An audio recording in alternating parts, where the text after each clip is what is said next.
Hello, good morning. And it's a beautiful day here in Portugal.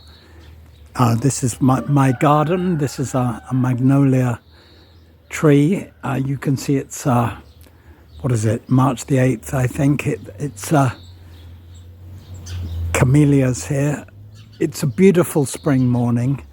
And I thought that would be appropriate to talk a little bit about restoration and talk a little bit also about myself. I hope not in a vain way. That's not my intention, but simply to explain myself. And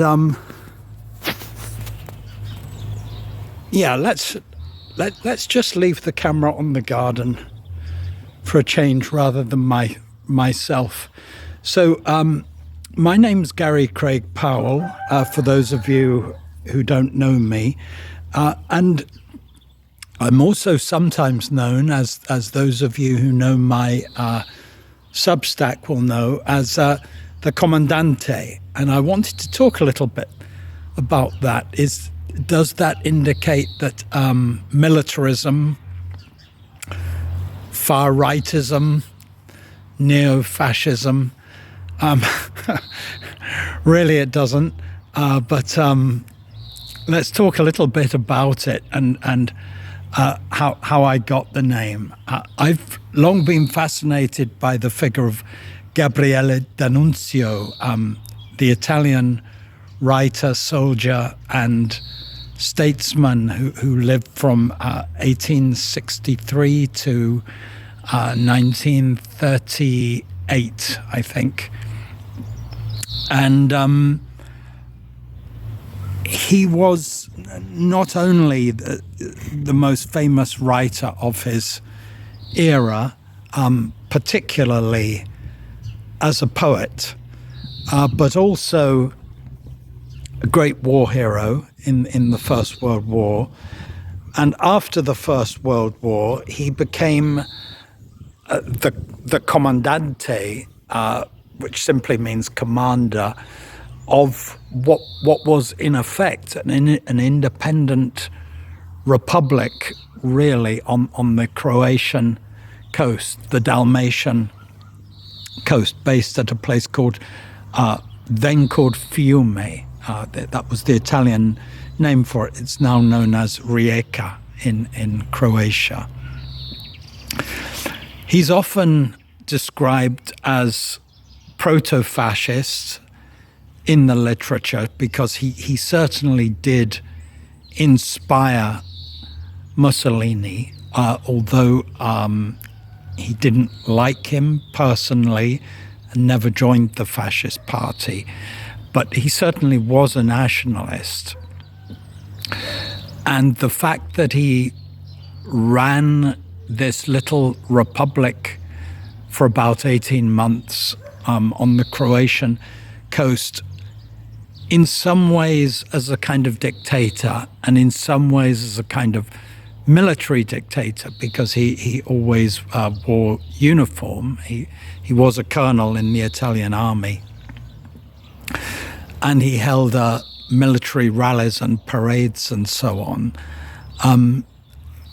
Obviously, this was inspirational to Mussolini, and via Mussolini later to Hitler and the Nazis. So, I mean, there's no question of that.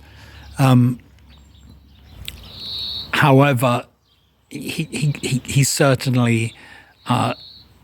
He was not anti-Semitic. He didn't advocate eugenics or extermination of any peoples or anything like that.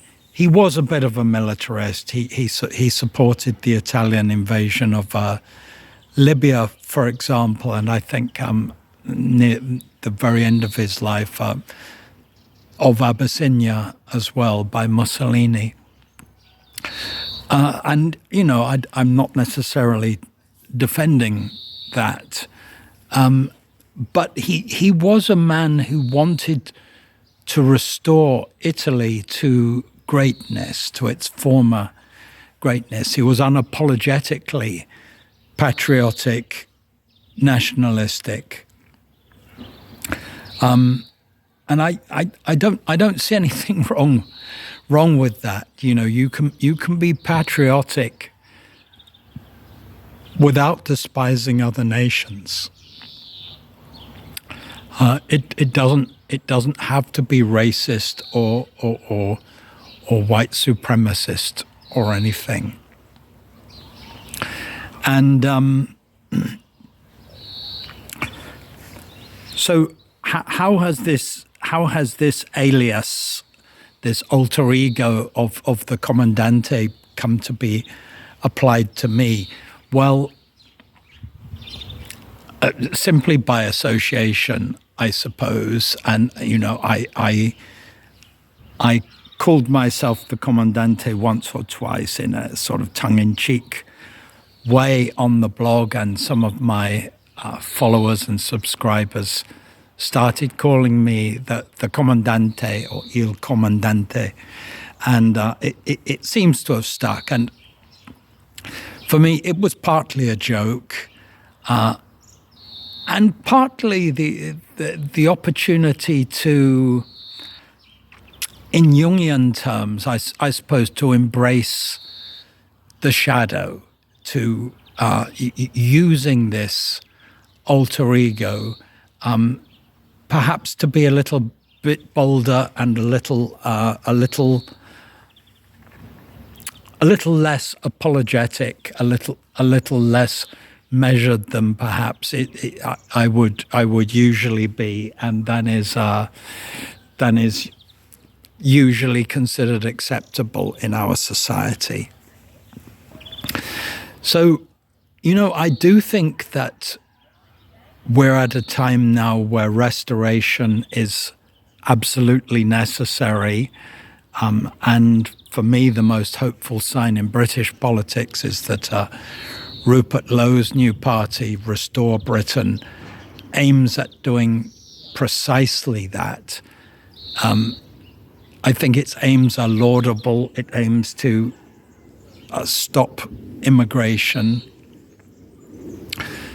not because of hatred of the other, but simply to preserve British culture, which quite obviously cannot be done if the British are replaced.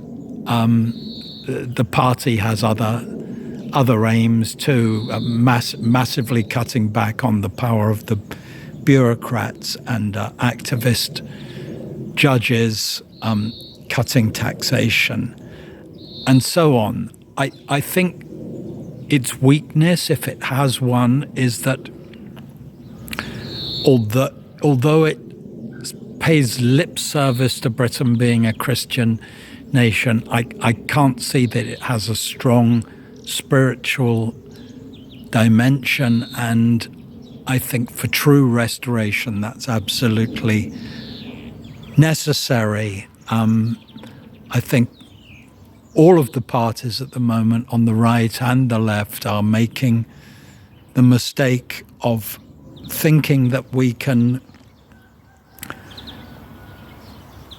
create a perfect society simply by consensus and by rational means, and that's not so.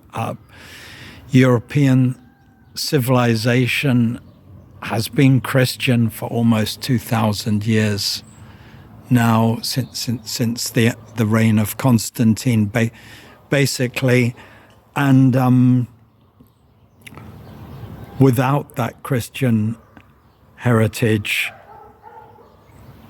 the civilization has no moral kernel. And you know, I mean, it's very obvious on the left with its very inconsistent posturing on a variety of issues, but even on the right, to a large extent, that's true too, I think. So I think we need to embrace British and European and American values again, and our traditional culture, and that will have to include Christianity. That is the very basis of our culture. Anyway, I'm going to give one or two book recommendations. One I'd like to recommend is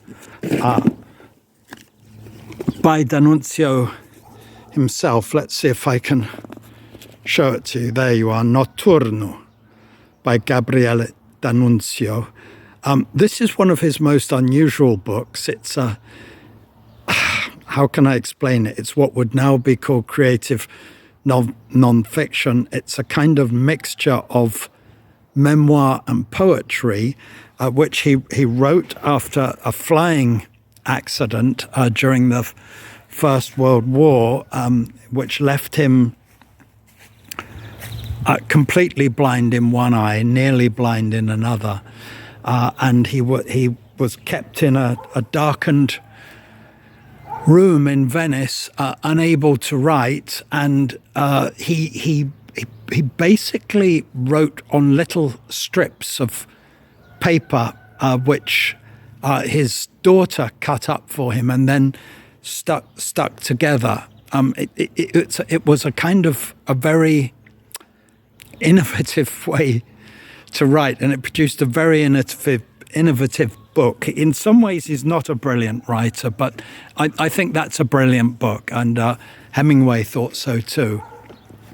And I'll also recommend Julius Evola, Revolt Against the Modern World. Evola is one of the philosophers of traditionalism, and I think he's worth reading. So I'll leave you with that, my fellow free spirits, over men and over women, dangerous writers all. See you soon. Bye-bye.